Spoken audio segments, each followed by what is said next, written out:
Hello everyone, a very good morning to all. So in this video, we'll be starting with the general properties of group 14 elements. So we are starting with the general properties of carbon family. The members of this group are carbon, silicon, germanium, tin and lead. We have the other names for tin and lead based upon the symbol, that is stannous. Tin is called as stannous, the symbol is Sn. Lead is called as plumbum, whose symbol is Pb. And we have one radioactive member of this group, that is flerovium, which is the last member of this group. So the magic numbers with which the atomic numbers are separated are the 8, 18, 18, 32 and 32 again. So atomic number for carbon is 6, silicon is having plus 8, that is 14, then germanium is having plus 18, that is 32. Tin is having atomic number of 50 by adding 18 to 32, and then lead is having atomic number of 82 by adding 32 to 50, and flerovium is having atomic number of 114, which comes with 82 by adding 32 to 82. So the electronic configuration is simple, that is outer electronic configuration of the valence shell is ns2 np2. For carbon, it is 2s2 2p2, as it is a member of second period. Silicon is third period member. The outer electronic configuration is going to be 3s2 3p2. For germanium, we have in the third shell, we have the introduction of d subshells. We have filled 3d orbitals. So outer electronic configuration, but again is same as ns2 np2. It is member of fourth period, so it is going to be 4s2 4p2. For tin, it is 5s2 5p2 with the addition of 4d10. And for lead, it is we have the introduction of f orbitals, that is filled 4f subshell we have, and the outer electronic configuration is 6s2 6p2, and for flerovium it is 7s2 7p2.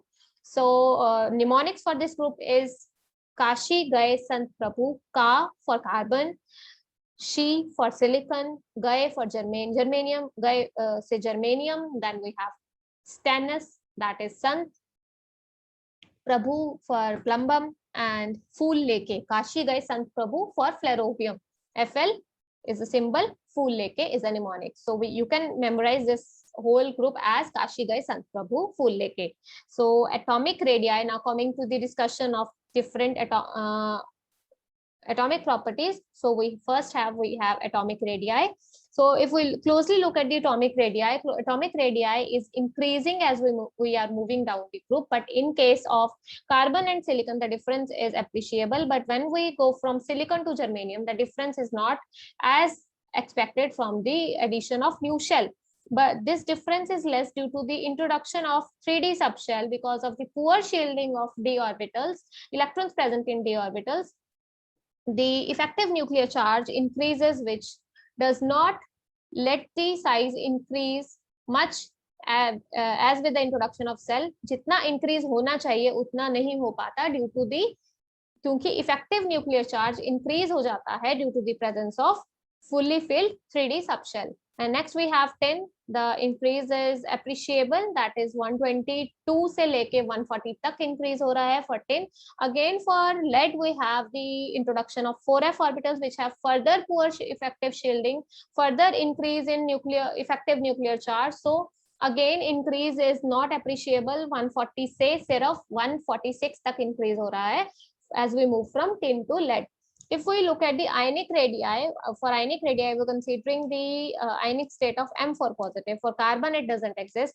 For carbon, C4 positive doesn't exist, but for silicon it is 40. Then for germanium it is constantly increasing, and difference is quite similar in each, because now here the outermost shell has been lost after the loss of 4 electrons. So no effect of any poorer shielding of d subshell or 4f subshell is there. So there is a constant increase with similar kind of difference in the ionic radii as we move from silicon to lead. So next property we have ionization energy. So ionization energies for every group in general. Let me first compare the atomic radii of group 14 with group 13. So atomic radii of group 14 are less in comparison to that of atomic radii of group 13. So this is less in comparison to the group 13 because of the increase of effective nuclear charge as we move from left to right in the periodic table. So now coming to the ionization energies. So ionization energies of group 14 are definitely, if sizes are small, then ionization energies are going to be larger in comparison to that of group 13. Now this is the always true fact that the successive ionization energies are always greater in comparison to that of the earlier ionization energies. So we can say that ionization energy 4 is going to be higher in comparison to ionization energy 3, which is going to be higher than ionization energy 2, which is further higher than the ionization energy 1. So this is the universally acceptable pool for the successive ionization energies. So here we have listed the ionization energies for all the members of group 14, and these are the successive ionization energies. So value of successive ionization energy is constantly increasing for all the members.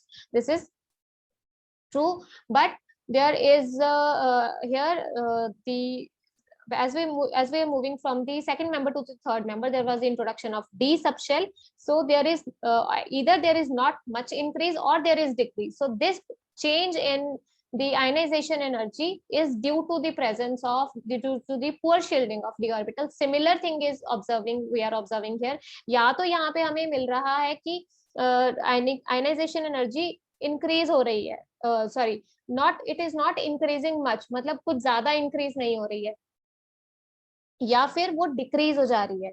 ऐसा क्यों है? क्योंकि वहां पे effective nuclear charge क्या हो रहा है?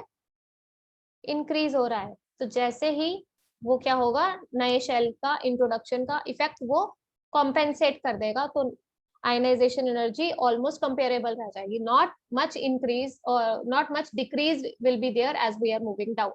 So similar effect is there for the f orbitals, where f orbitals has been introduced when we move from fifth member to the sixth member, that is when we move from tin to lead due to the poor shielding of f orbitals. Now coming to the melting points and the boiling points, the elements of group 14 are known to form strong covalent bonding होती है इनके solids के network में. तो ये strong covalent bonding की वजह से इनके melting points and boiling points काफी high होते हैं in comparison to group 13, क्योंकि group 13 में हमने सिर्फ बोरोन के केस में देखा था, वहां पे कोवलेंट नेटवर्क बनता था, बट बाकी members they were exhibiting metallic bonding. As we know that covalent bonding का बॉन्ड स्ट्रेंथ हमेशा ज्यादा होगा मेटालिक बॉन्डिंग से इन जनरल. सो जहां पे भी कोवलेंट बॉन्डिंग आएगी उसमें अगर हमें कंपैरिजन करना है कि किसी में कोवलेंट बॉन्डिंग है और दूसरी स्पीशीज में हमारे मेटालिक बॉन्डिंग है, तो हमेशा कोवलेंट बॉन्डिंग वाले मेटालिक सॉलिड्स जो होंगे, compounds जो होंगे, उनका melting points and boiling points will be higher and sizes will be the variation of melting points and boiling point as we will move down the group is going to decrease, because size के increase होने के साथ जैसे जैसे नीचे जा रहे हैं, अगर size increase हो रहा है तो melting points and boiling points will definitely decrease.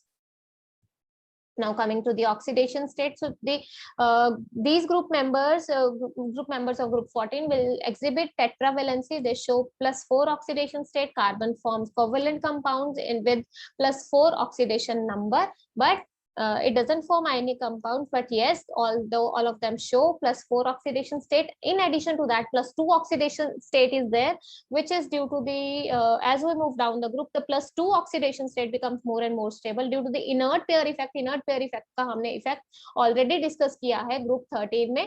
Group 13 की जनरल प्रॉपर्टीज में वो हमने डिस्कस किया था कि जैसे जैसे हम नीचे आते हैं लोअर मेंबर्स के लिए, सॉरी हायर मेंबर्स के लिए, इनर्ट पेयर इफेक्ट की वजह से लोअर ऑक्सीडेशन स्टेट ज्यादा स्टेबल होती जाती है. तो coming to the metallic character, the electropositive character is increasing as we move down the group. So इसके कारण मेटालिक कैरेक्टर भी इंक्रीज हो जाएगा as we are moving down the group. तो so first member which is carbon is non metal, silicon and germanium will behave as semi metals और metalloids, and tin and lead are the metals. अब carbon बहुत सारे compounds बनाता है, पूरी की पूरी ऑर्गेनिक केमिस्ट्री बेस्ड है कार्बन पे. Organic chemistry 1/3 of chemistry is based upon carbon. So ऐसा इसलिए है क्योंकि इसकी दो प्रॉपर्टीज ऐसी हैं जिसके कारण ये बहुत सारे कंपाउंड बनाता है. So first property is catenation and the second property is its tendency to form stable multiple bonds. So catenation होता है its property of an atom to form bonds with the atoms of the same element. Carbon की अपने आप के साथ bonds बनाने की tendency is catenation, and also carbon के डबल बॉन्ड्स और ट्रिपल बॉन्ड्स भी होते हैं, तो उसको हम बोलते हैं मल्टीपल बॉन्डिंग। सो पहले हम डिस्कस करेंगे कैटिनेशन। कैटिनेशन की टेंडेंसी डिक्रीज होती जाती है as we move down the group. So carbon की मैक्सिमम टेंडेंसी होगी। अब ये जो कैटिनेशन की प्रॉपर्टी है, इसके कारण कार्बन के बहुत सारे कंपाउंड्स पॉसिबल हैं। कार्बन के लीनियर चेन कंपाउंड्स होते हैं, ब्रांच चेन कंपाउंड्स होते हैं, साइक्लिक रिंग फॉर्मेशन होती है, बहुत सारे लेंथ्स के, बहुत सारे साइजेस के हमारे पास ऐसे स्ट्रक्चर्स बनते हैं। तो ऐसा क्यों है, ऐसा क्या है कि कार्बन में जो कैटिनेशन प्रॉपर्टी एग्जिबिट करता है? The major reason is its bond strength. जब भी कार्बन कार्बन का बॉन्ड बनता है, अगर हम इनके ग्रुप मेंबर्स की आपस में बॉन्डिंग की बॉन्ड एनर्जी देखें, तो carbon carbon bond is having maximum bond energy in comparison to silicon, silicon, germanium and tin. So here carbon carbon bond energy is 353 kilojoule per mole. जब भी carbon carbon bond formation होगा, this amount of energy is going to be released, which will stabilize the system. So हम बोल सकते हैं carbon carbon जब भी bond formation होगा, वो सिस्टम स्टेबल हो जाएगा। तो कैटिनेशन के लिए जो तीन कंडीशन चाहिए होती हैं, उसमें से एक कंडीशन है कि उसकी एनर्जी ज्यादा होनी चाहिए, वो कार्बन के पास है। तो नेक्स्ट कंडीशन हम देखेंगे कि उसमें मोर देन टू बॉन्ड्स बनाने की कैपेसिटी होनी चाहिए, तभी तो वो लॉन्ग चेन्स बनाएगा। अगर वो एक ही बॉन्ड बनाता है, जैसे कि सोडियम है, तो दूसरी डायरेक्शन में तो वो बॉन्ड बना ही नहीं सकता, तो ग्रुप 1 के मेंबर्स तो कैटिनेशन शो ही नहीं करते। तो यही रीजन है कि वो मल्टीपल बॉन्ड नहीं बनाते, तो वो कैटिनेशन कैसे शो करेंगे? नेक्स्ट कंडीशन है कि उसकी अपने आप के साथ जो बॉन्ड एनर्जी है, उसकी एबिलिटी ज्यादा होनी चाहिए in comparison to its ability to form bonds with other elements. जैसे कि हम यहाँ पे एग्जांपल कंपेयर कर रहे हैं carbon carbon and silicon silicon को। तो carbon carbon bond energy is 353, carbon oxygen bond energy is 358, which are almost comparable. But in case if we see for silicon silicon bond energy is 225.7 and for silicon oxygen it is 452. So जब भी oxygen present होगा, तो क्या silicon silicon के साथ combine करेगा? नहीं करेगा, क्योंकि वो ऑक्सीजन के साथ कंबाइन करके ज्यादा एनर्जी रिलीज कर सकता है, तो it will preferably pick up oxygen. So इसीलिए सिलिकॉन की टेंडेंसी कम है to bind with itself in presence of oxygen, but carbon is having comparable tendency. So ये एक एबिलिटी है, जो एक प्रॉपर्टी है जो होनी चाहिए for catenation. So bond energy of bonding with itself, उसके अपने साथ एलिमेंट की बॉन्ड बनाने में जो बॉन्ड एनर्जी रिलीज होती है, वो that should be higher. So इसीलिए कार्बन की कैटिनेशन की टेंडेंसी बहुत ज्यादा है in comparison to that of silicon. Also third point is, जब हमारे पास कैटिनेटेड चेन्स बन गए, अब उन कंपाउंड्स की केमिकल काइनेटिक इनर्टनेस होनी चाहिए, स्टेबल होने चाहिए वो कंपाउंड्स। वो ऐसा नहीं होना चाहिए कि वो रिएक्ट करके वो चेन टूट गया, और that means those should be stable. So next property is the multiple bonding. So carbon कैसे एग्जिबिट करता है मल्टीपल बॉन्डिंग? कार्बन की ground state electronic configuration is 2s2 2p2। Excited state में ये 4 इलेक्ट्रॉन्स होंगे, चारों सेपरेट हो जाएंगे, एक s में 3 p में। तो if it is making single bonds, तो sp3 हाइब्रिडाइजेशन होगी। अगर पाई पाई डबल बॉन्ड बना रहा है, तो 3 ऑर्बिटल्स मिलके sp2 हाइब्रिडाइज्ड ऑर्बिटल्स बनाएंगे। एक ऑर्बिटल जो है p ऑर्बिटल में, that will make double bond, जो एक इलेक्ट्रॉन बचेगा। अगर sp हाइब्रिडाइजेशन है, 2 ऑर्बिटल्स मिलके sp हाइब्रिडाइज्ड ऑर्बिटल्स बनाएंगे, और 2 p electrons will make multiple bond, that is triple bond की फॉर्मेशन होगी।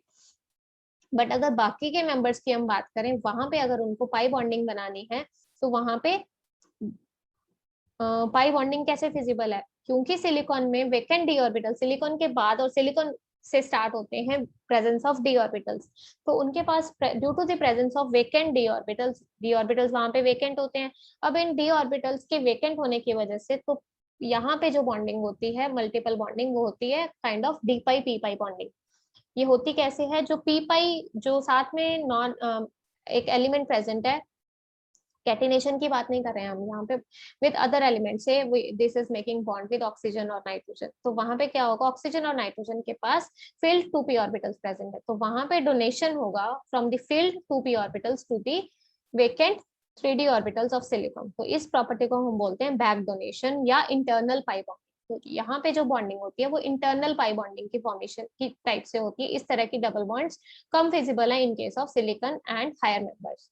सो इस वजह से अगर हम बैक डोनेशन अब पॉसिबल है सिलिकॉन वाले मेंबर्स में। अब ये एक एग्जांपल है जहां पे स्ट्रक्चर देखने में आपको लगेगा इट इज क्वाइट सिमिलर, दोनों का पिरामिडल स्ट्रक्चर होना चाहिए with having one lone pair और nitrogen, but actual this is sp3 hybridized with pyramidal structure, because यहाँ पे कार्बन के पास वेकेंट डी ऑर्बिटल्स नहीं है, बट सिलिकॉन के पास, क्योंकि इसके पास वेकेंट डी ऑर्बिटल है, तो यहाँ पे ये जो लोन पेयर है it will get donated to the vacant d orbitals of silicon, और पार्शियल डबल बॉन्ड कैरेक्टर आ जाएगा, और ज्योमेट्री और hybridisation will shift from sp3 hybridisation to sp2, क्योंकि ये सिलिकॉन्स बल्की होते हैं, तो ये भी एक ड्राइविंग फोर्स प्रोवाइड करता है फॉर दी कि टू हैव मोर स्पेस, तो ये हाइब्रिडाइजेशन को चेंज करने में हेल्प करता है to widen the bond angle, क्योंकि पहले sp3 हाइब्रिडाइजेशन में जो बॉन्ड एंगल था दैट वाज 109.5, और अब यहाँ पे बॉन्ड एंगल हो जाएगा 120 डिग्री।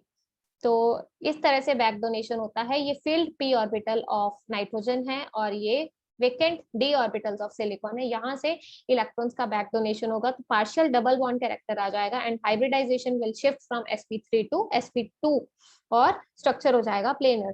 तो इस तरह से इन दो मॉलिक्यूल्स की ज्योमेट्री डिफर हो जाती है, जबकि देखने में अगर हम देखें कार्बन और सिलिकॉन दोनों सेम ग्रुप के मेंबर है तो geometry should be same, but due to the presence of vacant d orbitals with silicon ये होल सारा सिनारियो होता है और hybridisation changes from sp3 to sp2। Next property है कार्बन की allotropy. Allotropy is the existence of an element in two or more forms which have different physical properties but similar chemical properties. अब carbon exist करता है crystalline form में और amorphous form में। Crystalline form में दो allotropes possible हैं जो कॉमन है, एक और एलोट्रॉप होता है फुलरीन। So दो जो कॉमन है that those are diamond and graphite, and in amorphous form हैं कोक, कोल, चारकोल, कार्बन ब्लैक, एक दो और भी हैं, बट amorphous हम अभी डिस्कस नहीं करेंगे। तो major crystalline forms are diamond and graphite, इन दोनों का स्ट्रक्चर हमें डिस्कस करना है, दोनों की प्रॉपर्टीज डिस्कस करेंगे। डेंसिटी में दोनों के फर्क है, कार्बन डायमंड जो है हाईली डेंस होता है in comparison to that of graphite, density is higher. It is also hard, क्योंकि यहाँ इसका मेल्टिंग पॉइंट भी हाई होता है, हार्ड भी होएगा। ग्रेफाइट सॉफ्ट होता है इसलिए इसको एज ए लुब्रिकेंट भी यूज करते हैं। स्लिपरी होता है। Diamond is a bad conductor, क्योंकि यहाँ पे जो कार्बन है वो sp3 हाइब्रिडाइज होगा, चारों के चारों वैलेंस इलेक्ट्रॉन्स बिजी हैं बॉन्डिंग में, कोई भी फ्री इलेक्ट्रॉन प्रेजेंट नहीं है। फ्री इलेक्ट्रॉन प्रेजेंट नहीं है, मूवमेंट ऑफ चार्ज पार्टिकल्स नहीं है, that means it will not conduct electricity, but in case of graphite it will conduct electricity, क्योंकि यहाँ पे जो कार्बन है वो sp2 हाइब्रिडाइज होगा, पाई इलेक्ट्रॉन क्लाउड डिलोकलाइज्ड होगा, which will be free to move. So whenever there is a movement of charge particle, there is conductance of electricity. So diamond is going to be chemically unreactive and graphite is quite reactive. sp3 hybridization, here it is sp2 hybridized. Each carbon is surrounded by tetrahedral arrangement होगा, हर carbon के around diamond में 4 carbon होंगे, carbon carbon single bond की bond length होगी 154 picometre. 3T network होगा, strong covalent network होगा, melting point high है क्योंकि ये हार्ड है और क्योंकि बॉन्डिंग कोवेलेंट है। But in case of graphite carbon carbon bond length is lies in between to that of single and double bond, that is 142 picometer। Rings की formation होती है, हेक्सागोनल रिंग्स होते हैं जो लेयर्स में प्रेजेंट होता है, स्ट्रक्चर स्लिप कर सकती हैं, लेयर्स इंटर लेयर जो बॉन्डिंग है वो वॉन डर वाल फोर्सेज होती हैं, क्योंकि उनमें distance is 340 picometre which is the bond distance of van der Waals forces, तो इसके कारण ये स्लिपरी भी होता है। So this is the structure of जो कोवेलेंट बॉन्ड लेंथ है वो है 142 and interlayer distance is 340 picometer, and this is the structure of graphite where each carbon is sp3 hybridized bonded to 4 other carbons in the form of a regular tetrahedral. In addition to these two allotropic forms, a new allotrop of carbon is also there, that is fullerene. So fullerene होते क्या है, polyhedral cluster molecules होते हैं जिनका formula होता है general is CN. N is always even. The common one which was found was C60. So ये बनते हैं फ्यूज्ड हेक्सागन्स और पेंटागन रिंग से, बॉल टाइप स्ट्रक्चर्स होते हैं, इसको हम डिटेल में डिस्कस करेंगे। फुलरीन्स will be having a special mention to these compounds, that is fullerenes. So